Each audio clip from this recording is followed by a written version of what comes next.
Inilah 3 ujian dalam rumah tangga yang justru bikin pasangan semakin kuat atau hancur.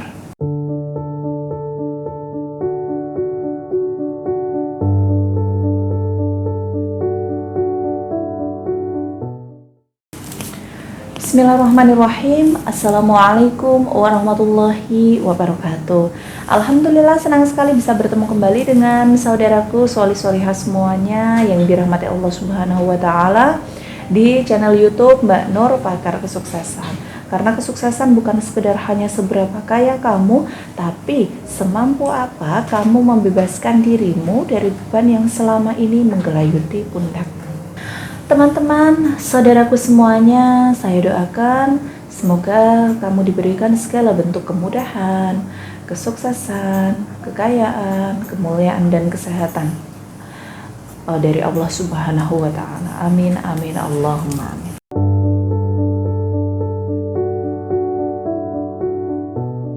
Teman-teman yang saya sayangi, tahukah kamu sebetulnya ada 3 ujian dalam rumah tangga yang justru ini bisa bikin rumah tangga kamu semakin kuat dan harmonis, atau malah bikin rumah tangga kamu jadi hancur berkeping-keping atau hancur berantakan. Nah, bingung kan?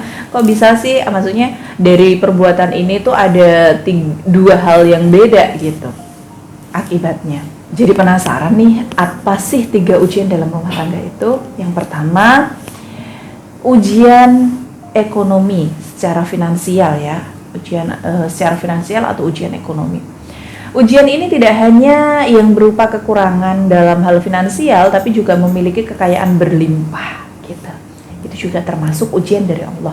Sehingga kamu harus cerdas mengelola keuangan di jalan Allah. Lalu Mbak Nur, kok bisa disebut ujian kalau kita kaya dan banyak uang? Kalau kita miskin atau kekurangan harta, ya wajar itu disebut ujian. Karena sulit Mbak Nur mau ngapa-ngapain, mau makan sulit, mau bayar sekolah sulit, bayar les anak sulit, apalagi buat beli barang-barang seperti baju dan makan enak di restoran Mbak, buru-buru. Nah, ya kan? Kalau miskin, buru-buru, mikir untuk melakukan ibadah haji, bayangin aja nggak berani.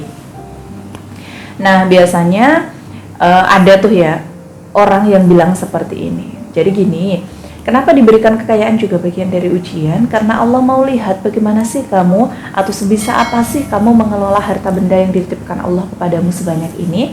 Apakah ujian ini jadi makin membuat rumah tangga kamu barokah, yaitu makin saling menyayangi satu sama lain, gak pelit, dan harta bendanya itu digunakan untuk menambah ilmu atau belajar ilmu agama untuk anggota keluarganya, nggak pelit untuk sedekah, nggak pelit untuk ibadah, ya kan? Karena ada tuh orang kaya yang bisa berangkat umrah setiap tahun, atau justru kekayaan yang dititipkan kepadamu membuatmu semakin dekat dengan kemaksiatan dan jauh dari Allah. Misalnya kamu gunakan untuk berjudi, kamu gunakan untuk minum khamar, atau kamu gunakan untuk membeli PSK, atau kamu gunakan untuk berselingkuh gitu. Ya, dan lain-lain, pokoknya yang menuju kemudorotan atau kemaksiatan.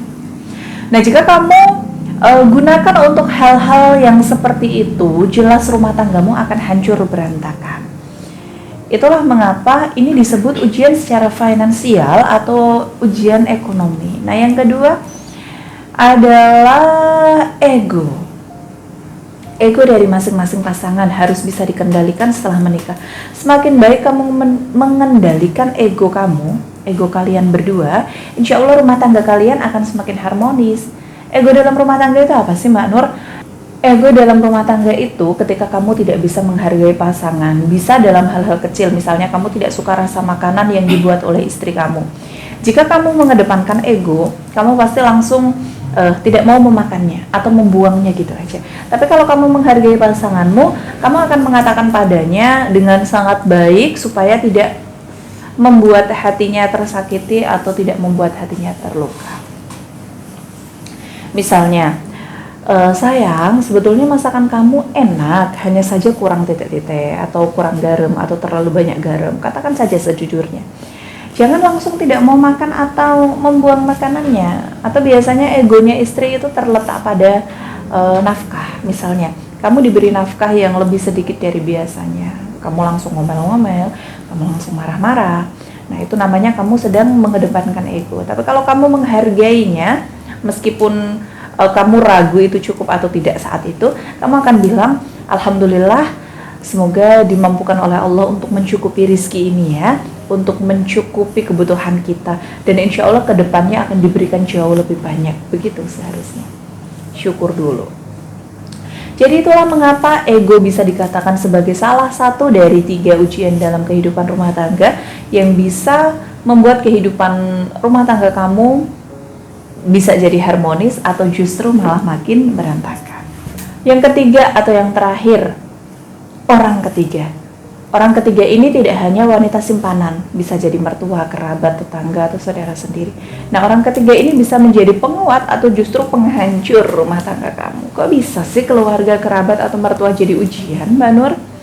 Kan sebelum kami menikah, mereka tuh udah ada duluan gitu loh.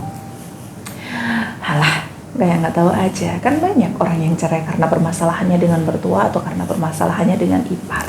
Karena mereka terlalu ikut campur gitu. Ya kan?